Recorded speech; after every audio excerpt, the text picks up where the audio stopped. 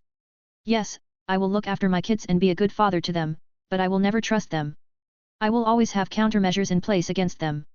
And most importantly, they will never be allowed to grow anywhere near my power level. They will be my happy little birds. Happy to always be inside their birdcage. Happy to flap around their wings and sing whatever I tell them to sing. All in order to please their loving father. In another note, the reason why Sam reassured me that everything was all right, is because of my mindless spy. She too is holding my child, and since we had a lot of threesomes together, they most likely got pregnant at the same time. I just recently told Sam that the spy had been having certain complications with her pregnancy. I also explained that I had placed her in my own ICU ward in one of my labs, in order to care for her and the baby. But that's obviously some bullshit. Since I don't want someone who doesn't have any emotions to be a bad influence to my kids, and that she wasn't even that great to FCK, I have decided to kill her off. And that is why her brain-dead self is currently under my tent, inside a life support capsule filled with green liquid that keeps sustaining her and the baby. I made all the necessary adjustments and my child will receive all the required nutrients for proper growth. It will be like breeding my child in an artificial womb. I made up that pregnancy complications excuse, just so I could simply let her die when she gives birth. Sam will not doubt my intentions. Not even in her wildest imaginations. And even if she did, I will be prepared. 8 months later, MC age still 19. Witnessing Sam on the bed, screaming as she gives birth, isn't quite the memory I want permanently inside my brain, so I deactivated my Sharingan. I just look at the baby's head coming out of her. It isn't difficult for her at all, and soon enough, a baby with dark hair is born. Sam seemed tired as her eyes were a bit dull, and sweat was all over her tan body making her skin seem glistering. Not that I care anyway. Ua, cries the baby who is now in my arms. I look at it, trying to see any abnormal qualities or something like that. If her yin chakra is higher than the standard 50%, that implies stronger mental capacity in the future. Usually, no one checks for this on their kids. Most people can't even check for this. But I make sure to check everything for any sign of my child being born with any abnormality. I let out a sigh of relief, which I easily know that Sam mistakes as me being relieved that my child didn't have any complications. "See, can I see my baby?" says Sam. I just nod at her. "It's a girl," I say to her while smiling. I know that she will be worried about the baby being a girl, but when she sees my reassuring smile she relaxes. "So what do you think we should name her?" asks Sam with a tired smile on her face. I just smirk at this, as I go to her and hug them both warmly. "Well, you are the mother, so do you have anything in mind?" She just smiles as she gives me the baby. I see her eyes are closing, she is going to sleep. I think that her name should be Hana. Hana Inyazuka. I just smile at this and say, of course. When Sam falls asleep, I look at the baby in my arms. She too has fallen asleep. Her vitals are stable and everything seems okay. So this is my first daughter, hey? Hana Inyazuka. I have plans for you. 1 week later my second daughter was born. She has dark skin, dark purple hair, and yellow eyes. It seems like she takes after her dead mother. Her name shall be Yoryuki. Yoryuki Inyazuka. I have plans for you as well. A/N, Yami did check if Hana was a reborn person just in case. P.S. I just had a 6, almost 7-hour drive today, so I won't be able to post the bonus chapter, it will be posted tomorrow, so sleepy right now? Hope you understand that I am too tired today, tomorrow you will get today's bonus chapter plus the usual daily chapter. P.S. Also Yami just got the so-called character development, yes he is someone who will never allow any weaknesses to himself to develop. Announcement, for every 1000 power stones in this story, this will get one extra chapter plus the daily chapter. 160, Literature, Family, and Schemes. Chapter 160. Title, Literature, Family, and Schemes. Story by? Edited by? _ General POV. With Yami's children Hana and Yoryuki Inyazuka being born, that brought up quite the news to the people in Konoha, who didn't have a lot to talk about since the war front had been silent recently. There were many rumors running around. From the so-called scandal that Yami and Tsum now have a child together, to the whole dark-skinned child business. Yes. It is speculated that Yami Inyazuka has been having a relationship with an enemy. Of course, since that sounded too crude, Yami used his connections to change the rumors, from Yami having sex with an enemy ninja, to Yami and Akumo Kunoichi, falling prey of both naive and tragic love that was not meant to be. During this time even a book called Romeo and Juliet started circulating around. It was a giant hit with the civilians, in just its first week it broke all of the existing selling records. It had also become a way to give light brainwashing to the masses, assisting them with believing the new version of the dark-skinned baby rumors. Since the book was launched for sale, it eased the people's feelings towards cases like this. Some people in high positions were the exception though. This book came out very timely during this situation, before people even really started suspecting Yami of anything, and even before they even had the chance to form an opinion. This book, it not only calmed the minds of the populace, but it also made Yami's reputation skyrocket among the demographic of middle-aged housewives and young women.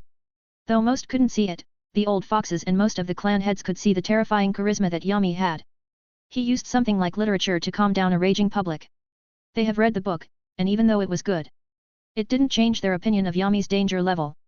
He, a ninja who has never even had any books published in his name except some medical books. He is simply another type of charismatic monster. A monster in manipulating public opinion. So as time flew and another month passed, Yami became 20 years old.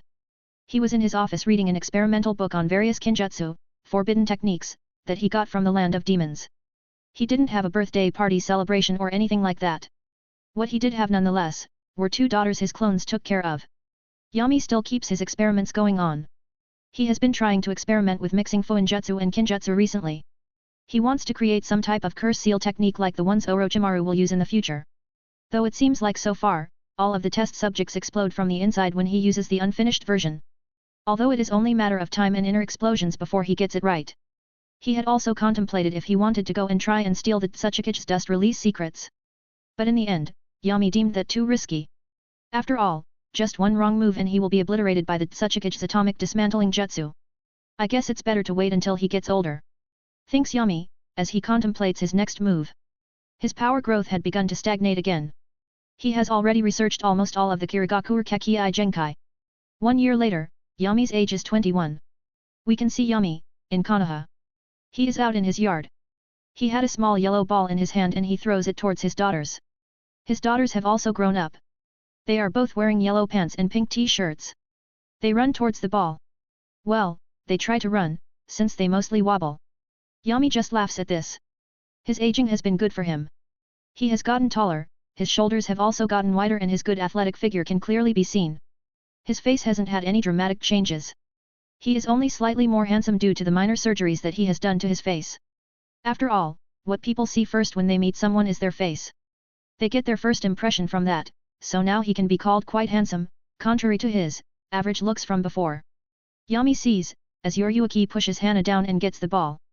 She cutely tries to run towards Yami while saying, "Papa, Papa, I got this." But as she is about to wobbly run, she saw her big sister, Hana, lying on the ground with tears in her eyes. So she felt guilty at this, she stopped wobbling towards Yami and turned around to go towards her sister. When she arrives in front of her, she just looks at the ball and extends it towards Hana. "Here. You can have it Hana-chan." When Hana sees this,